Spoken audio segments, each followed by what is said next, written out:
എൻ്റെ പ്രിയ സുഹൃത്തുക്കളെ, ഞാനിന്ന് ആദ്യം തന്നെ എനിക്ക് പറ്റിയ തെറ്റ് അങ്ങോട്ട് തിരുത്താമെന്ന് വിചാരിക്കുന്നു. ക്ഷമ ചോദിക്കുന്നു ഇവിടുത്തെ LDFകാരോട്, CPMമാരോട്, ഇടതുപക്ഷ വിശ്വാസികളോട് എല്ലാവരോടും ക്ഷമ ചോദിച്ചുകൊണ്ട് തന്നെയാണ് ഞാൻ ഇന്ന് വീഡിയോ തുടങ്ങുന്നത്. കാരണം ഇപ്പോൾ നിങ്ങൾക്ക് കാണിച്ച വീഡിയോ ആണ്.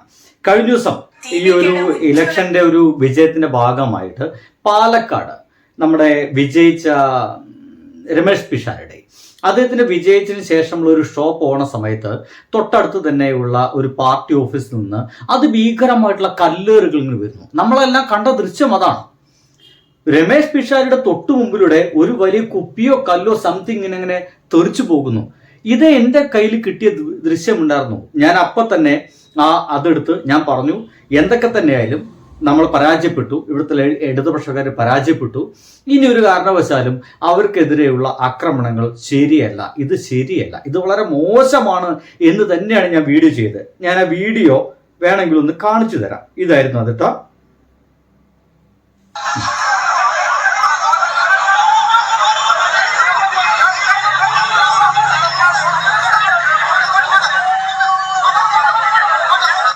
സുഹൃത്തുക്കളെ, രമേഷ് പിഷാരടിക്ക് നേരെ കല്ലേറ്, അതും കുറച്ച് SFI പിള്ളേരെന്നൊക്കെ പറയുന്നുണ്ട് ഈ കല്ലേറെ കിടത്തിയത്. അങ്ങനെയാണെങ്കിൽ സത്യം പറയല്ലോ, തെണ്ടിത്തൻ. ജയിച്ചു കഴിഞ്ഞാൽ അതിനെ അംഗീകരിക്കുക. അത് ഗംഭീരമായിട്ട് പിഷാരടി അവിടെ പ്രവർത്തിച്ചിട്ടുണ്ട്. വളരെ മാന്യമായിട്ടുള്ള പ്രവർത്തനമായിരുന്നു അത്. ഗംഭീരമായിട്ടുള്ള ആ പ്രവർത്തന ഭാഗമായിട്ട് വിജയം സുനിശ്ചിത കിട്ടി. ഇതായിരുന്നു ഞാൻ ചെയ്ത വീഡിയോ. തീർച്ചയായിട്ടും അത് ചെയ്യാൻ എനിക്ക് കാരണമുണ്ട്. കാരണം നമ്മുടെ മുമ്പിലേക്ക് കാണുന്നത് രമേഷ് പിഷാരടിക്ക് നേരെ ജയിച്ചതിന്റെ ഭാഗമായിട്ട് ഇടതുപക്ഷത്തെ ചില ആളുകളൊക്കെ കല്ലെറിയുകയാണ്. ഇടയ്ക്കൊക്കെ ചില തീവ്രമായിട്ട് ഇടതുപക്ഷം തലയിൽ കയറിയ യുവാക്കളായിട്ടുള്ള ആളുകൾക്ക് ചോരത്തിളപ്പിന്റെ ഭാഗമായിട്ട് അതിഭീകരമായി പരാജയപ്പെട്ടതിന്റെ ഭാഗമായിട്ട് എതിർപക്ഷത്തു നിന്ന് ആ ഒരു ആഹ്ലാദ പ്രകടനം പോകുമ്പോൾ ആരെങ്കിലും കളിപ്പിച്ചതിന്റെ ഭാഗമായിട്ട് ചിലപ്പോൾ ഒരു കല്ലേറുകളൊക്കെ സംഭവിക്കാം. പക്ഷേ അത് ഇനി MLA ആവാൻ പോകുന്ന, ഒരുപക്ഷെ മന്ത്രി പോലും ആവാൻ സാധ്യതയുള്ള രമേഷ് പിഷാരടിക്ക് നേരെ, ഒരു ജയിച്ച സ്ഥാനാർത്ഥിക്ക് നേരെ പരാജയപ്പെട്ട ആളുകളൊക്കെ കല്ലെറിയുന്നത് അതൊരു രാഷ്ട്രീയ രീതിയല്ല എന്ന രീതിയിലാണ് ഞാൻ അതിനെ വിമർശിക്കാൻ ചെന്നത്. പക്ഷേ സംഭവം അതൊന്നുമല്ല. കല്ലേറ് ആദ്യം ഉണ്ടായത് രമേഷ് പിഷാരടി പോകുന്ന ആ ഒരു ഭാഗത്ത് തന്നെയാണ്. ഇപ്പോൾ ഇതിനെ പറ്റിയിട്ടുള്ള സംഗതികളൊക്കെ വരുന്നത് ഇങ്ങനെയാണ്. അതായത് ഒരു പച്ചക്കൊടി എന്ന് വെച്ച് കഴിഞ്ഞാൽ പാകിസ്ഥാന്റെ കൊടിയും കെട്ടിയ ഒരുവൻ അതാ കല്ലെറിയുന്നു പാർട്ടി CPMന്റെ ഓഫീസിലേക്ക്. എൻ്റെ സുഹൃത്തുക്കളെ, ഇതൊക്കെ എങ്ങനെയൊക്കെയാണ് വായിക്കപ്പെടുന്ന ആലോചിച്ചൊക്കെ. അങ്ങനെ ആ കൊടി കെട്ടിയവൻ ആരാണ്? ഏതോ ലീഗുകാരനാണ്, ഏത് ചെറുപ്പക്കാരനാണ്. ലെവനാണ് അങ്ങനെ ഗംഭീരമായിട്ട് കല്ലെടുത്തെറിഞ്ഞത്. ആ കല്ലെടുത്തെറിഞ്ഞതിന്റെ ഭാഗമായിട്ട് അങ്ങോട്ട് ഏറുകൊണ്ടപ്പോൾ അപ്പോൾ മാത്രമാണ് ആ പാർട്ടി ഓഫീസിൽ നിന്ന് തിരിച്ച് ഇങ്ങോട്ട് കല്ലേറുണ്ടായത്. ആ കല്ലേറുണ്ടായ സമയത്ത് തന്നെ പോലീസുകാർ നേരെ പോയിട്ട് ആക്രമിക്കാൻ നിൽക്കുന്ന സമയത്ത് അവിടെയുള്ളൊരു നേതാവത കൈകൾ ഇങ്ങനെ നിവർത്തി പിടിച്ചുകൊണ്ട് മുകളിലേക്ക് കയറാൻ പറ്റില്ല, ഞങ്ങളുടെ കുട്ടികളെ നിങ്ങൾ തൊടാൻ ഞങ്ങൾ സമ്മതിക്കില്ല എന്ന് പറയുന്നു. കാരണം അദ്ദേഹത്തിന് ഉറപ്പുണ്ട് ഇവിടെ നിന്നല്ല ആദ്യമായിട്ട് ആക്രമണം ഉണ്ടായതെന്ന് ഈ സഖാവിന് ഉറപ്പുണ്ട്. അതിന്റെ ഭാഗമായിട്ടാണ് പോലീസുകാരെ രണ്ട് കൈകളും വീശി നിന്നുകൊണ്ട് ആ തടുക്കുന്നത്. ഒരുവരെ പോലും പാർട്ടി ഓഫീസിന്റെ ഉള്ളിലേക്ക് കയറാൻ ഇദ്ദേഹം സമ്മതിച്ചിട്ടില്ല. അതിന്റെ മേലെ എഴുതി വെച്ചിട്ടുണ്ട്, ഇവിടെയുണ്ട് ഈ പാർട്ടി സംരക്ഷിക്കുമെന്ന് തന്നെ. അതായത് ആക്രമണം ഇന്നലെ തുടങ്ങി വെച്ചത് CPM അല്ല, അത് കോൺഗ്രസ്സുകാരോ അല്ലെങ്കിൽ ലീഗുകാരോ ആണ്.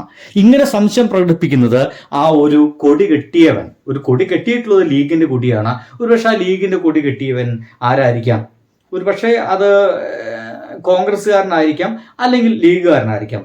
ആരാണ് അത് ചെയ്തതെന്ന് നമുക്ക് വലിയ പിടുത്തമൊന്നുമില്ല. ആ കല്ലേറ് കാണണമെങ്കിൽ ഒന്നുകൂടി കൃത്യമായിട്ട് കണ്ടുള്ളൂ.